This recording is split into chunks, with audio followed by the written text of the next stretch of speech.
So first of all, I apologize to anybody that's watching, watching using your headphones or wireless earbuds.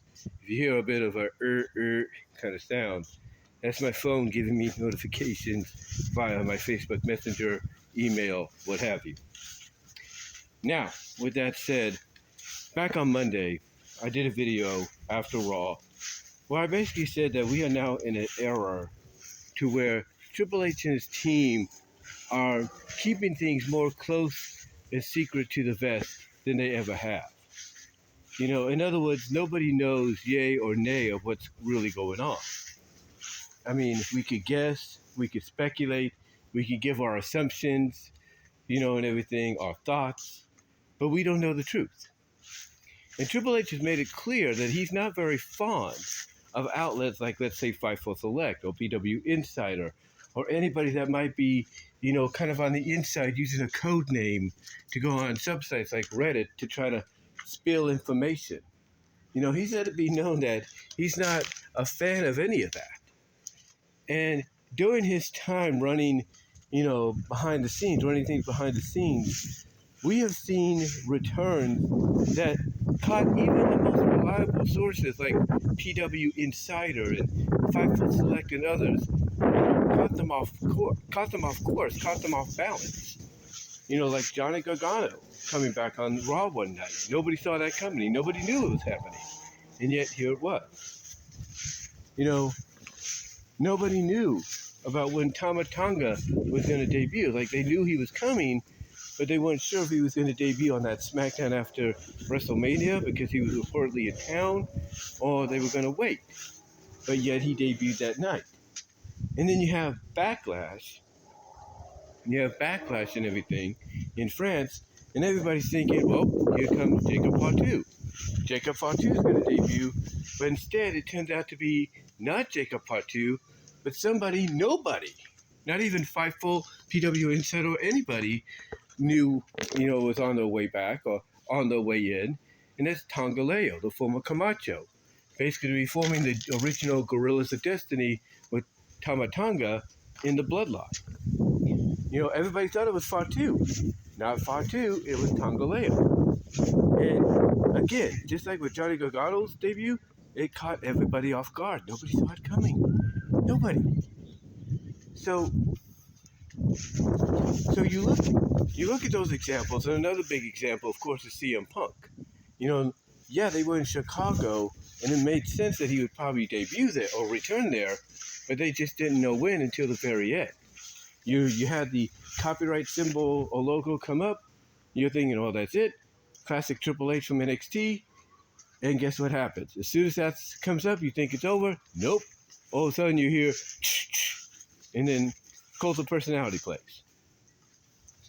So you knew he was coming. You just didn't know, when and where during Survivor Series, if at all, he was going to make his return. People thought, oh, they'll save that for the Rumble. Yeah, maybe, but it was Chicago. You should know that would have made more sense for the biggest reaction he was going to get. The point that I'm getting at is Triple H and his crew, Nick Khan, Bruce Pritchard, you name it, they are keeping a lot of things close to the vest. They are keeping a lot of things close to the vest to the point that as of right now, nobody knows, what's true and what isn't. Because now you got all these reports of contracts coming up that are going to expire. And that certain stars that are in programs right now, high profile programs, some stars that, have contributed, on camera and behind the scenes. And some stars that just, came back and carried an entire division on their shoulder, on their back again, because the star they wanted to do it for is injured.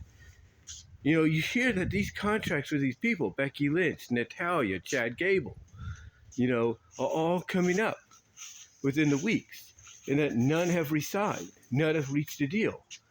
But here's the thing, though. Like I said, we are now in an era where Triple H and his crew are not going to just let it slip out that, hey, this person's resigned, or this person hasn't resigned, but we're working on it. They're not about to let that slip out. We are in a time frame now where basically those that would probably leak it out are probably giving false information because, hey, hey, people will hear and they will tell. They will hear and they will tell those that don't need to know. And, I think honestly, that's what's happening right now. I think honestly, contracts have been signed, sealed, and delivered, but we're not going to know anything about it until the current contract comes up. I mean, everybody thought with Drew McIntyre, oh, McIntyre, his contract's just about expired. Oh, I can't wait to see him at All In. Yeah, people were already making plans for him to face Will Ospreay at All In for AEW. Oh, I can't wait. What happened? He re-signed, and he probably re-signed weeks prior to us visually seeing it happen. And why did we see it visually happen? So that WWE could tell you, yeah, we've re-signed him, but here's the thing. You don't know when we re-signed him. You might find out later, but you don't know when exactly. So the thing is, WWE pretty much has already had these people on the verge of being locked in for the next few years with new contracts, probably paying them more than they're getting right now. But I guarantee you, Triple H is not going to allow information of them not currently, not on the verge of currently resigning. He's not about to let that get out. No, he's not about to let that, get revealed. He's not about to let, outlets like Fightful Select and PW Insider and others know about that. No, he's going to keep that close into the vest. He's not going to let it slip. And if those that do let it slip, and, they tell the likes of Fightful and everything, hey, this is what's going on, they got to wonder themselves whether or not they're being told the truth or they're being given false information to throw them off the trail. I mean, you have freaking Sean Ross Sapp, of all people, on Raw, doing his Raw review, for the first time that I know of, not make a prediction, not say, well, this is what I heard. No, he gave a thought, an assumption, as to what's going to happen this Monday when Rebecca Lynch, a.k.a. Rebecca Quinn, is a free agent. He made an assumption that he believes both WWE and AEW may offer her some money. Here's the thing. Becky Lynch is probably verbally has re-signed with the company. But part of the agreement is to let her take time off to be with her family, be with her daughter, be with her husband, until the time is right to come back. Now, I'm not saying she wouldn't go and become all elite. I'm not saying that. But if you're telling me she'll want to pick AEW over WWE, especially with AEW in the state that it's in right now, and all the reports surrounding it, and these are reports that are very not so positive. If you think she's going to choose that over WWE, you're out of your mind. You're out of your mind. Same with Natalya. Now, Natalya might take a chance on it because of the Owen Hart tournament. Don't get me wrong, but Natalya, I think, is more on the side of Brett, to where it's like, why would she want to associate with a company that associates with somebody that wants nothing to do with, the part of the family she's on? I'm just saying. There's a lot of things to take into consideration as to why certain talents, even though they could have the opportunity to do so in the very near future, why they won't go all elite or anywhere else because, of circumstances. You know what I'm saying? Even Chad Gable, he's in a hot angle right now, and his contract is about to expire. You think, honestly, they don't know that it was about to expire? They probably already have him re-signed and locked up. They just don't want to let anything know until his current contract is up. You know what I'm saying? The point I'm getting at is, for anybody that's a reliable source like Fightful and PW Insider, you guys, your track record speaks for itself. But if I'm you and I'm anybody else, like let's say on Reddit that's under a sub name, anonymous name or whatever, I would reconsider, I would reevaluate and reconsider, my reporting stance right now when it comes to trying to report the news of so and so and so and so and so and so and this status and this status and this status on them. I would reevaluate and reconsider how I do that, because right now, as far as WWE goes, with Triple H and his crew running things, yeah, you may not get, very accurate information like you used to. Because a lot of things, they're kept under the vest.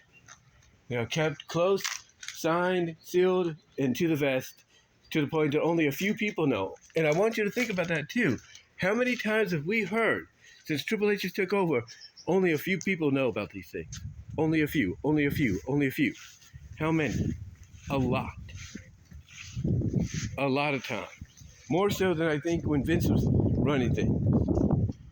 Because things got out more frequently, under his, under his watch than anything else. So I want you to think about that. How many times have we heard only a few people knew? Now, I want you to think about that. Think about that for one solitary moment. Think about that. Because you put that together along with what's going on now, Triple H's disdain for the wrestling media, if you will, like Fightful and all them, making all these reports and that, and not knowing the entire truth. It's in his opinion, it is definitely a new era when it comes to WWE, to the point that now, instead of pretty much being on the ball, being on the money of figuring out, hey, this is what's going to happen and watch this be true, and usually they might be one about 95% of the time.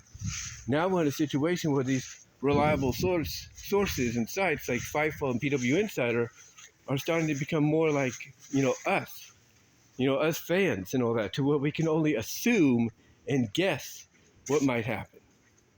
So yeah, we are definitely in a new time frame, guys. We're in a new time frame. We're in a new era. And again, if I'm Fightful and I'm PW Insider and other places and sources like them, I might want to reconsider how I report things and hear about things. I might want to reconsider and reevaluate my stance, because, yeah, I may, my reporting may be totally wrong, and it may make me look like a fool. So if I'm them, like I said, I reconsider and reevaluate. But let me know what your thoughts are. Do you think I do have a point here? Or do you think maybe it's just coincidental? Let me know down below in the comments or in the live chat during the premiere. And I am out.